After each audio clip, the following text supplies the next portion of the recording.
Hello বন্ধুরা, welcome to my new video. আমি অনেকদিন পর আজকে আবার তোমাদের কাছে ভিডিও শেয়ার করছি। তো আমি আজকে বানাচ্ছি একটি ছোটো মাছের রেসিপি। আমরা এটাকে গুতুম মাছ বলি, জানি না তোমরা এটাকে কী নামে চিনো। তো আজকে এটা রেসিপি করব। তো এখানে কিছু পরিমাণ মাছ নিয়েছি, আর এখানে ধনেপাতা কুচি করে নিয়েছি, তারপর পেঁয়াজ কুচি করে নিয়েছি এখানে। আর যে মশলাগুলি লাগছে, ধরো এখানে আমি দিয়ে দিলাম পরিমাণ মতো মশলা। এখানে নুন আছে, তারপর আছে পেঁয়াজ বাটা, লঙ্কা বাটা, কাঁচা লঙ্কা বাটা, তারপর শুকনো লঙ্কা বাটা, জিরে গুঁড়ো, ধনে গুঁড়ো, তারপর হলুদ গুঁড়ো, আর হচ্ছে আদা বাটা। তো এখন আমি মাছটাকে সবকটা মশলা দিয়ে হাত দিয়ে মেখে নেব। তো এখানে মাছটা একটা পাত্রে নিয়ে নিয়েছি। এখন দিয়ে দিলাম কিছুটা পরিমাণ পেঁয়াজ কুচি, তারপর যে মশলাগুলি লাগছে সেই মশলাগুলি আমি এখানে দিয়ে দিলাম। এখন দিয়ে দেব একটুখানি সরষের তেল,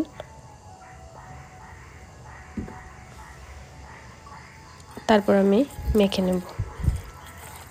মাছটাকে ভালো করে এখানে মেখে নিচ্ছি। তো তোমরা দেখতে থাকো, আশা করি রেসিপিটা তোমাদের কাছে ভালো লাগবে।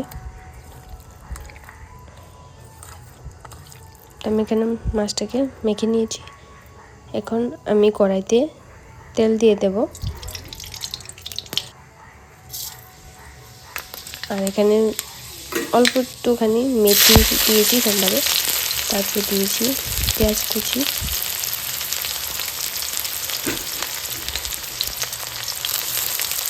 পেঁয়াজটাকে আমি লাল লাল করে হালকা একটু ভেজে নেব, লাল লাল করে।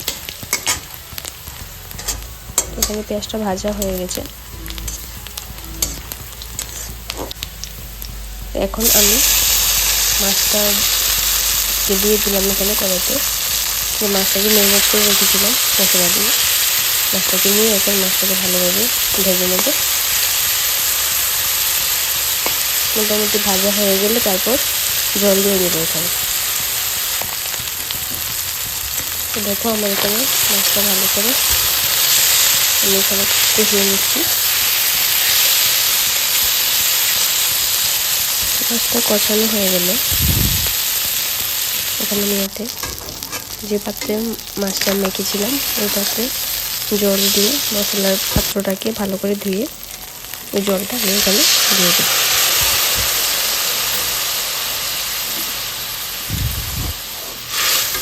তো আমি এখানে জলটা দিয়ে দিলাম।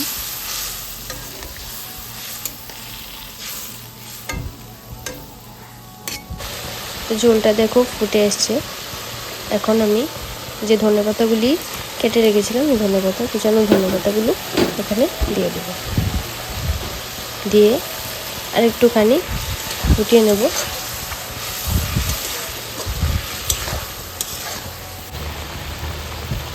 তো বন্ধুরা দেখতে পাচ্ছ এখানে মাছের ঝোলটা হয়ে গেছে, এই যে ফাইনাল লুক।